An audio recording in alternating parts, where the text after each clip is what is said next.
Bihar live 7 खबर की तह तक। बिहार सरकार लगातार दावा करती है कि बिहार में शिक्षा व्यवस्था बेहतर हो गया है। हर बच्चे को बेहतर ढंग से पढ़ाया जा रहा है, लेकिन हकीकत कुछ और ही बयां करती है। जो लोग स्कूल सरकारी विद्यालय में जिनके बच्चे जाते हैं वही जानते हैं कि सरकारी स्कूल की स्थिति क्या है। अगर सरकारी स्कूल की स्थिति बेहतर होती तो यहाँ के DM, SP, SDO, SDPO, BDO, CO या फिर तमाम जो बड़े बाप के औलाद है वो सरकारी विद्यालय में पढ़ाई करने जाते। लेकिन पूरे बिहार में 5 भी ऐसे बड़े बाप नहीं होंगे जो कि अपने बेटे को सरकारी विद्यालय में भेजते हैं। नमस्कार, मेरा नाम विक्रमादित्य है और आप देख रहे हैं बिहार लाइव 7। आज इसी बात को लेकर आरजेडी एमएलसी सुनील सिंह ने विधान परिषद में अपनी बात रखी है। बिहार में सरकार दावा करती है और विपक्ष में बैठे नेताजी लोग उस दावे की हकीकत बताते हैं। जो सरकार के द्वारा दावा किया जाता है और जो हकीकत जमीनी स्तर पर चीजें होती है उसमें बहुत बड़ा अंतर होता है। और विपक्ष का काम भी यही है कि जो सरकार झूठी वादे कर रही है उसे सही बताना, जनता की आवाज बनना और जनता को क्या मिल रहा है क्या नहीं मिल रहा है इससे अवगत कराना। बिहार में शिक्षा व्यवस्था को लेकर नीतीश सरकार की अनेक दावा है, लेकिन जमीनी हकीकत और दावों के बीच बहुत ही बड़ा अंतर है। हम ऐसा इसलिए कह रहे हैं क्योंकि सरकार ने जिस तरीके से दावा करना शुरू किया और सरकार की जो दावे होती है उसमें और जो स्कूल जाने वाले लोग हैं, स्कूल में भेजने वाले अभिभावक हैं, वो जो हकीकत बताते हैं उसमें काफ़ी अंतर दिखाई देता है। जहां बिहार सरकार यह दावा करती है कि बिहार की शिक्षा व्यवस्था बेहतर है, वहीं जो विपक्ष में बैठे लोग हैं या फिर आम लोग हैं उनका कहना होता है कि सरकारी विद्यालय में सिर्फ और सिर्फ नाम का पढ़ाई चलता है। बल्कि सरकारी विद्यालय में जो शिक्षक हैं, जो मतलब जिम्मेवार लोग हैं, वो लोग अपना काम सही तरीके से नहीं करते हैं। वहाँ बच्चों को पढ़ाया नहीं जाता है, बल्कि सरकार की रूटीन की तरह जो है काम कराया जाता है। सरकार जिस रूटीन को देती है उस रूटीन को सिर्फ पूरा करना चाहती है। खिचड़ी खिलाया जाता है, अन्य तरीके की जो है विभिन्न प्रकार की जो है समस्याएं स्कूल में विद्यमान होता है। आज जो है इस बात को बिहार विधान परिषद में भी उठाया गया।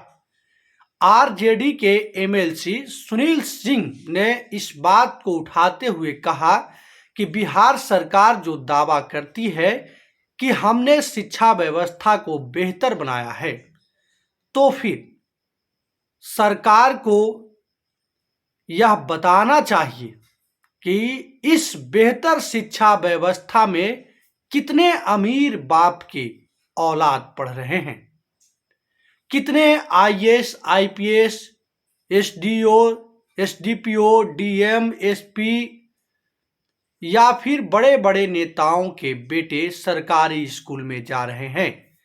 अगर सरकारी स्कूल सबसे अच्छा विकल्प है बिहार में, तो फिर हर अमीर बाप के बेटे को सरकारी स्कूल में ही जाना चाहिए था।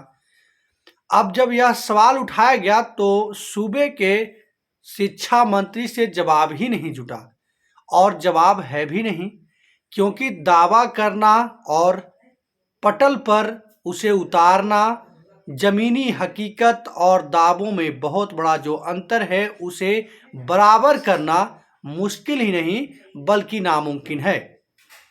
आरजेडी के एमएलसी सुनील सिंह ने कहा कि 5 पूरे बिहार के किसी भी विद्यालय से या फिर किसी भी जिले से या फिर पूरे बिहार में कहीं से भी आप 5 ऐसे लोगों को ढूंढ कर लेकर चले आइए जो किसी जिले में डीएम हैं, किसी जिले में एसपी हैं, एसडीओ हैं, एसडीपीओ हैं या फिर बीडीओ हैं, सीईओ हैं या तमाम जो बड़े अमीर बाप के बेटे हैं वो सरकारी स्कूल में पढ़ाई कर रहे हैं।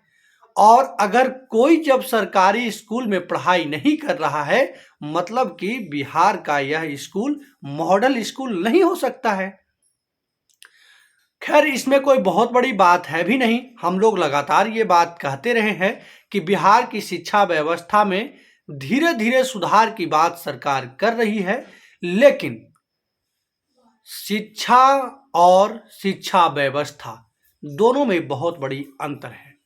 शिक्षा व्यवस्था में सुधार माना जा सकता है, लेकिन शिक्षा बेहतर दिया जा रहा है ऐसा नहीं कहा जा सकता है, क्योंकि आपको कई बार ऐसी चीजें देखने को मिल गया होगा जिसमें शिक्षकों को ABCD तक नहीं आता है, कखा गघ काका किकी तक नहीं आता है। उन्हें इस राज्य के मुख्यमंत्री, राज्यपाल, देश के प्रधानमंत्री, राष्ट्रपति के बारे में उनका नाम तक जानकारी नहीं होता है।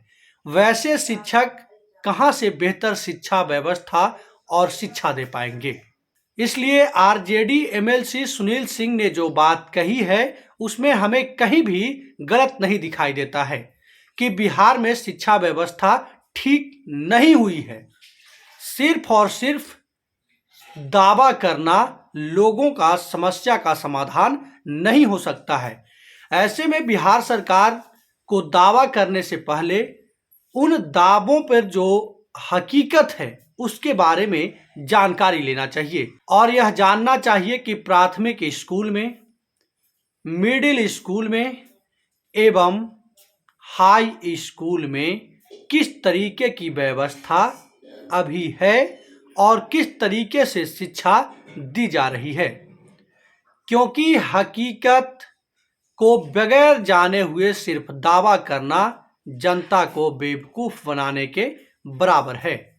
बहरहाल आप क्या समझते हैं, क्या सोचते हैं? क्या आपको लगता है कि बिहार में शिक्षा व्यवस्था बेहतर है, या फिर आप यह मानते हैं कि बिहार में शिक्षा व्यवस्था में कोई भी सुधार नहीं हुआ है, शिक्षकों के पढ़ाने में जो है कोई भी बदलाव, कार्यशैली में कोई भी बदलाव नहीं हुआ है? कमेंट करके जरूर बताइएगा। कमेंट बॉक्स में आपका कमेंट का हम इंतजार करेंगे और आपका कमेंट हमारे लिए महत्वपूर्ण है।